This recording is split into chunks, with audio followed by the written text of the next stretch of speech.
est 19 h, bonsoir à tous, ravi de vous retrouver. Voici les grands titres de l'actualité. Le président de la République, Abdelmadjid Tebboune, a quitté Alger ce matin à destination du Qatar pour une visite d'État de 2 jours à l'invitation de l'émir Cheikh Tamim Ben Hamad Al Thani. Cette visite s'inscrit dans le cadre du renforcement des relations fraternelles entre les deux peuples et de la promotion de la coopération bilatérale. Création d'un conseil du renouveau économique algérien, le CREA, une nouvelle organisation syndicale patronale qui aspire à contribuer activement à la transition économique de l'Algérie. Les réserves de sang à un niveau dangereusement bas, les donneurs manquent à l'appel, alors qu'il est primordial de répondre aux besoins des patients en attente de transfusion sanguine. Nous ferons le constat dans ce journal. À l'étranger, dans la ville de Dakhla occupée, les manifestations se poursuivent contre une répression marocaine violente. Des appels sont lancés pour que justice soit faite.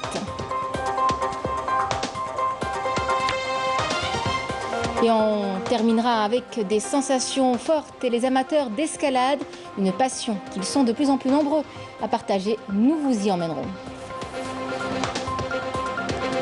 Mesdames, Messieurs, bienvenue.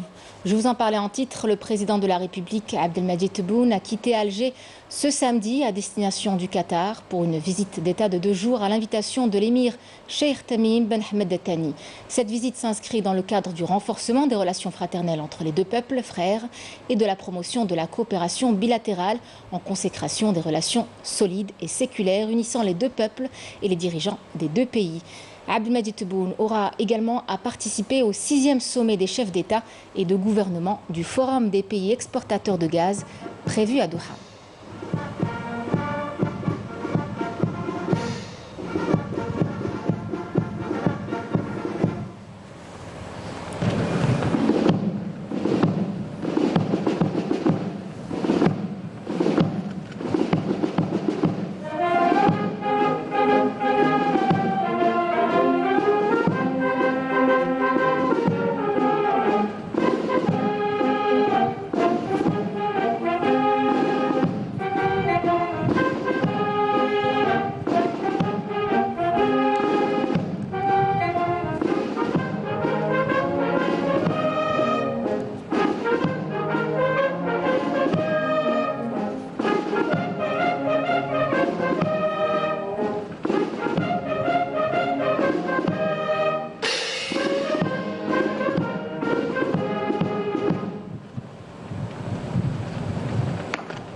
Après avoir écouté l'hymne national au salon d'honneur de l'aéroport international Oualy Boumediene, le président de la République a passé en revue une formation de la garde républicaine qui lui a rendu les honneurs.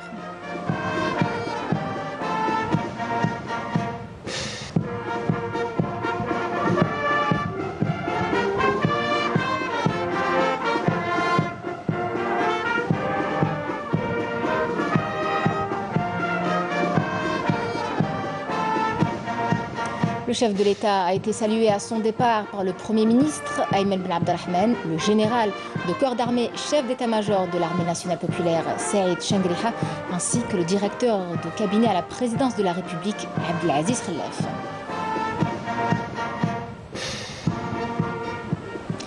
Ouverture ce samedi des travaux de la 4e conférence des présidents du Parlement arabe et des présidents des parlements et assemblées arabes, avec la participation du président de l'Assemblée populaire nationale, Brahim Bourali. Je vous propose de l'écouter.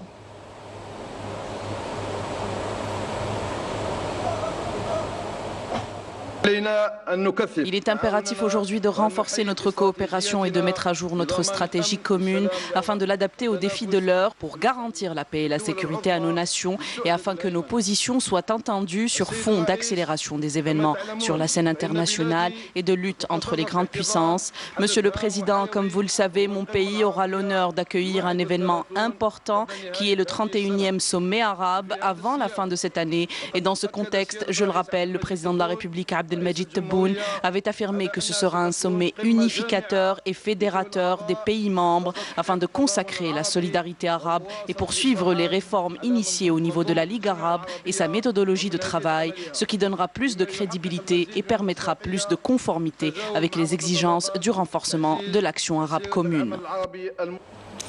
Cérémonie de passation de consignes aujourd'hui entre le Premier ministre Ayman Ben Abdelrahman et le nouveau ministre des Finances Abdelrahman Rabia. On écoute Ayman Ben Abdelrahman et Abdelrahman Rabia.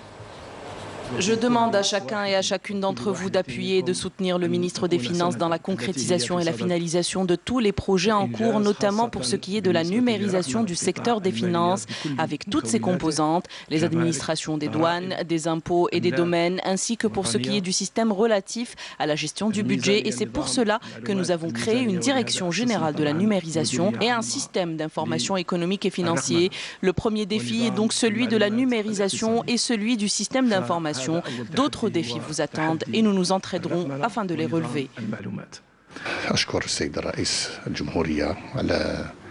Je remercie le président de la République pour la confiance qu'il a placée en moi. Il m'a donné une autre chance afin de revenir à la tête du ministère des Finances.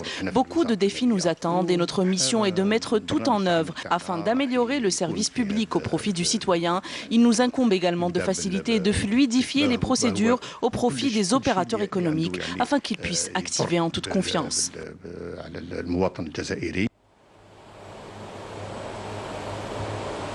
La nouvelle ministre de la Culture et des Arts, Soraya Mouloudi, a pris ce samedi ses fonctions en remplacement de Wafa Chalel lors d'une cérémonie au siège du ministère. Elle s'est déroulée en présence des cadres du ministère et de directeurs d'établissements sous tutelle. On écoute la déclaration de la nouvelle ministre de la Culture et des Arts, Soraya Mouloudi.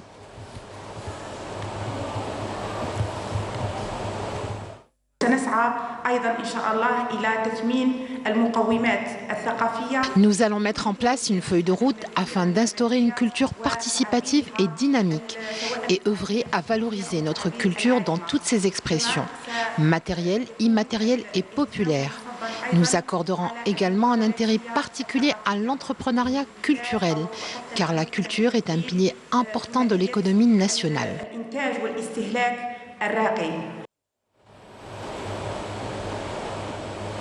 Et puis ce communiqué du ministère de la Défense nationale. Mais avant, nous nous excusons de la diffusion de certaines images qui pourraient heurter la sensibilité de certains d'entre vous.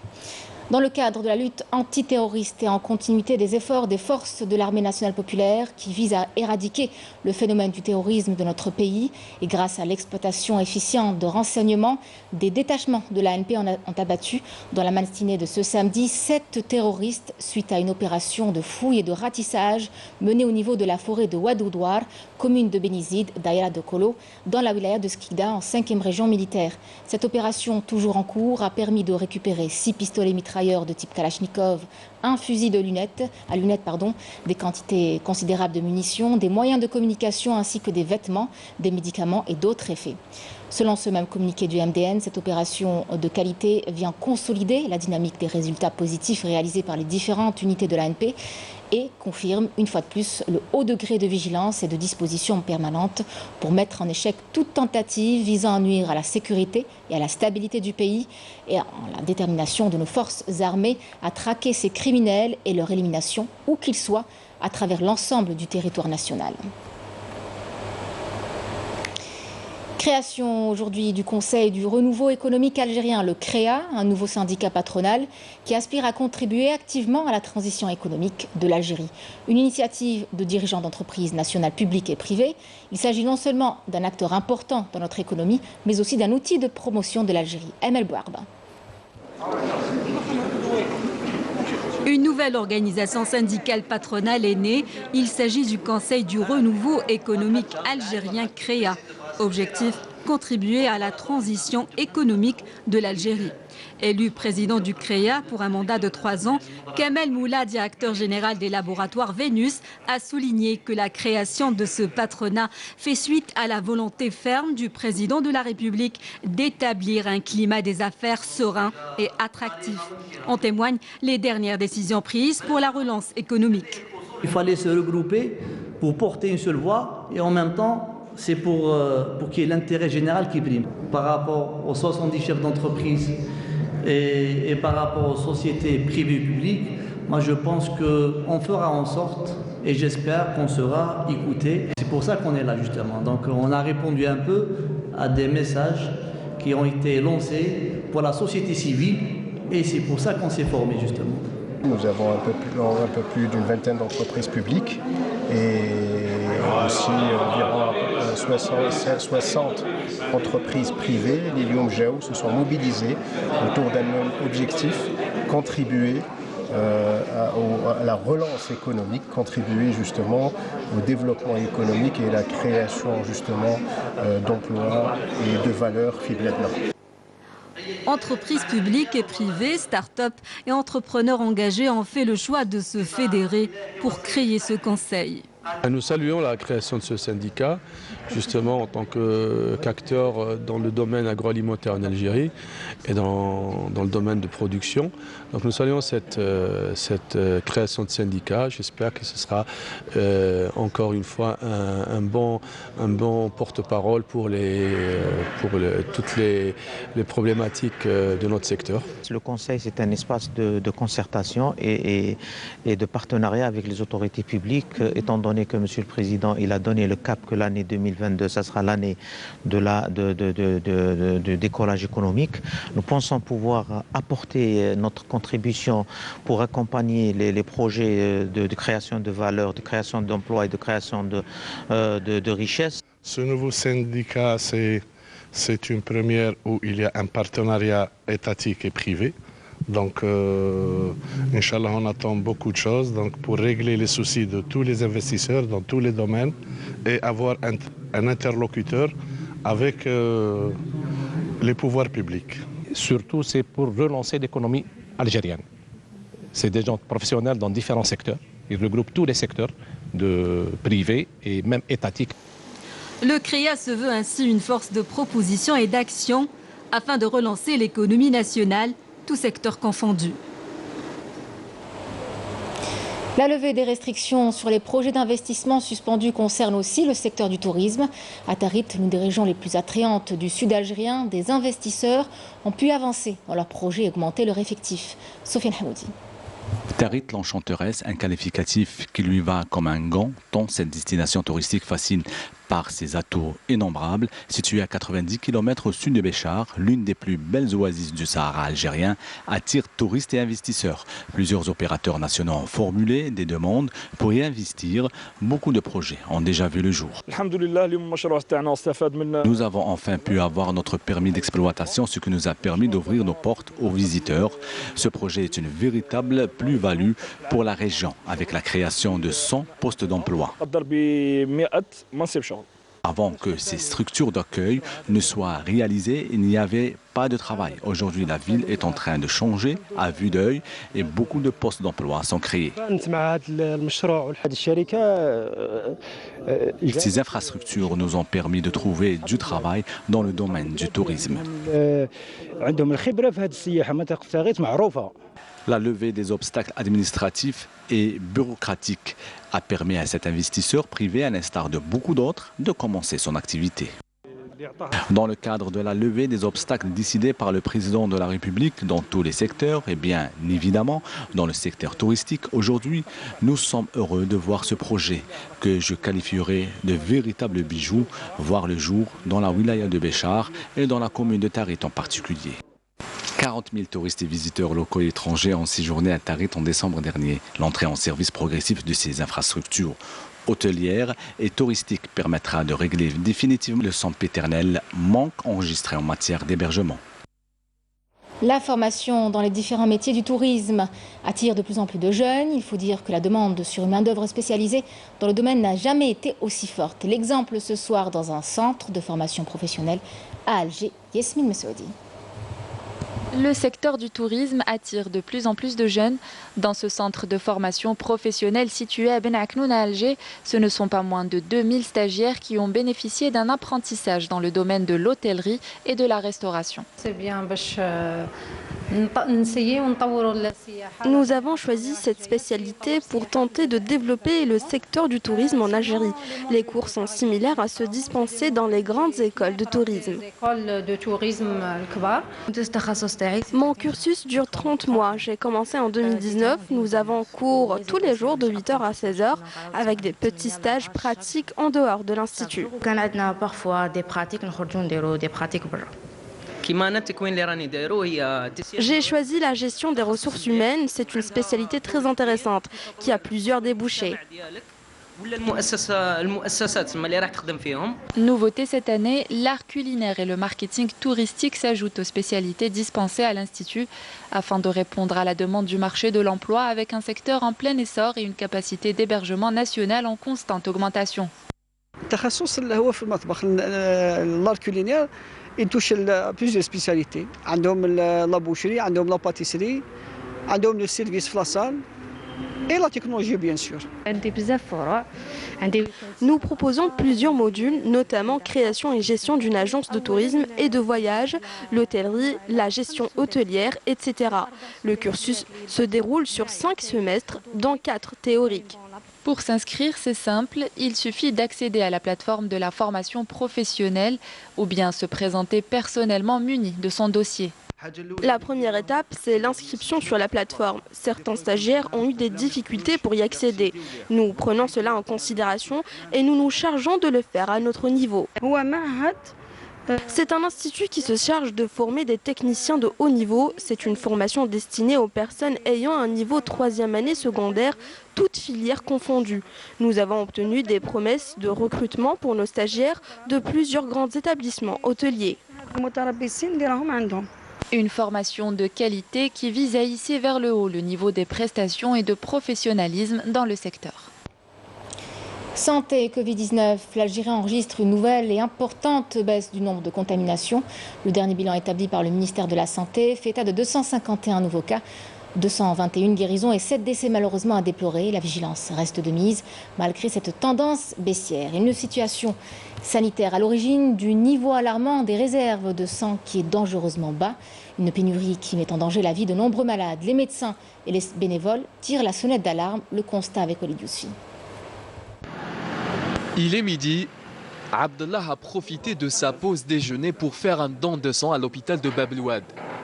Après avoir passé un contrôle de routine, l'opération peut commencer. Comme lui, ils étaient une poignée à se présenter dans cette unité de prélèvement pour faire un don, un geste salvateur. Je suis venu faire un don de sang. C'est la deuxième fois que je viens ici. Ça peut aider beaucoup de personnes, surtout durant cette pandémie. Je me suis présenté ici pour faire un don de plaquettes pour ma voisine.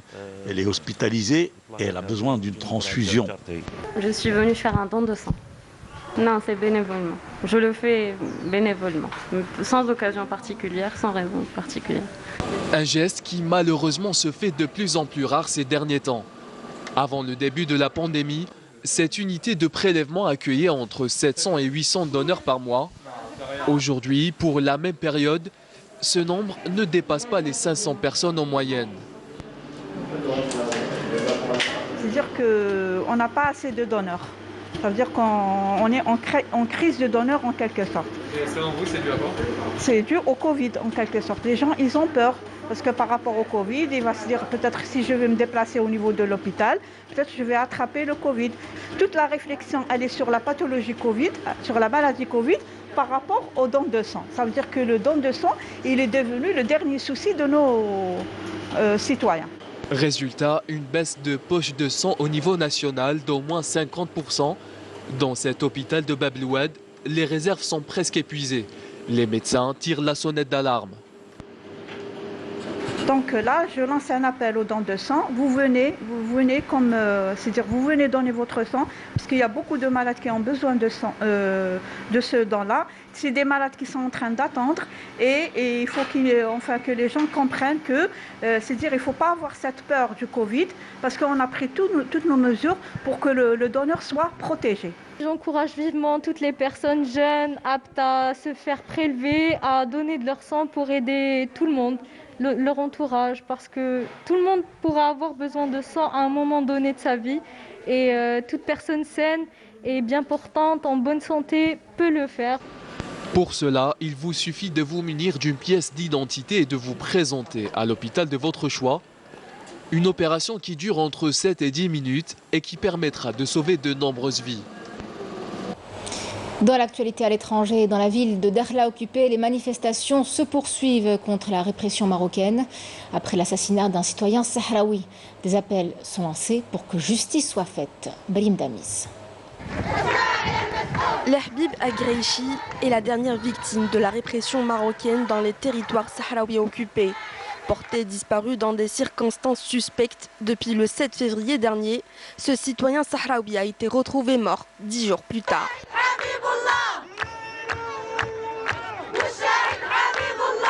Cette énième violation des droits humains a été dénoncée par des milliers de femmes et d'hommes dans les rues de la ville occupée de Dakhla. Les manifestants appellent la communauté internationale et toutes les personnes éprises de justice à mettre un terme aux crimes perpétrés par l'occupant marocain. Une répression contre les militants des droits de l'homme et contre les civils sahraouis qui s'est dramatiquement accrue depuis la rupture de cessez-le-feu par le Maroc le 13 novembre 2020. Le collectif des associations de la communauté sahraoui en France et en Europe du Nord a pour sa part accusé le régime marocain d'avoir commis ce crime odieux et de dissimuler les preuves de l'assassinat. Disparition, détention arbitraire, torture et meurtre, autant de crimes commis par le régime du Marzen qui restent impunis. Face à cette répression marocaine, des ONG internationales ne cessent de tirer la sonnette d'alarme et d'alerter l'opinion publique internationale sur les crimes odieux commis par le régime expansionniste marocain au Sahara occidental occupé, mais en vain. Retour chez nous en Algérie. Donnez une seconde vie à vos objets. Abbas en a fait sa passion et son métier. Il restaure au look des meubles qui ont une âme, un vécu et le charme de l'ancien. C'est incomparable.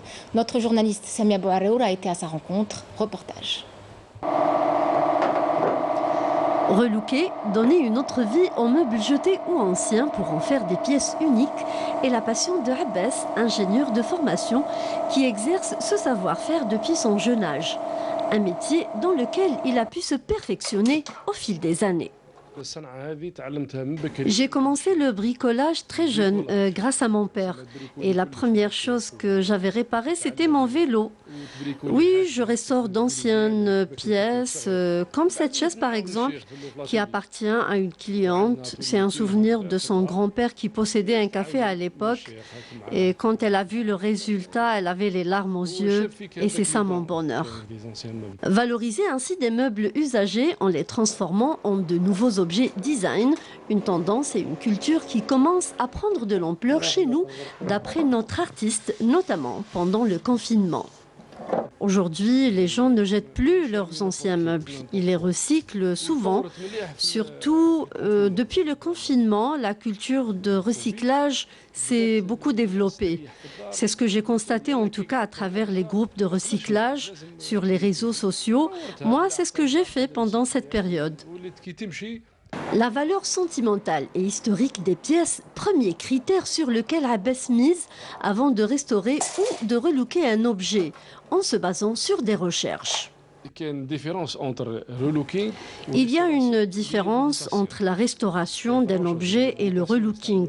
La restauration, c'est de garder le cachet original de l'objet et le relooking, c'est une transformation totale en forme, en couleur. Par exemple, j'ai récupéré ces pieds d'une chaise scandinave jetée, cette bouteille à gaz, que je vais transformer en lampadaire.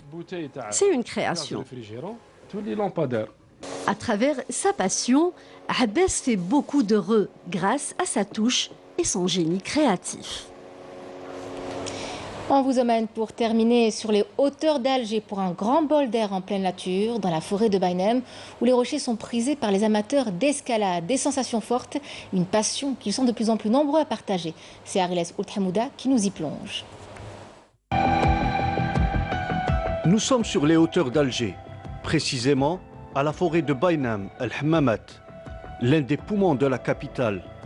Un endroit de villégiature réputé pour sa faune, sa flore, mais aussi ses falaises et ses parois qui demeurent le spot idéal pour les grimpeurs. Dans ce sport extrême, rien n'est laissé au hasard. Cordes, mousquetons, harnais de sécurité, la vigilance est de mise.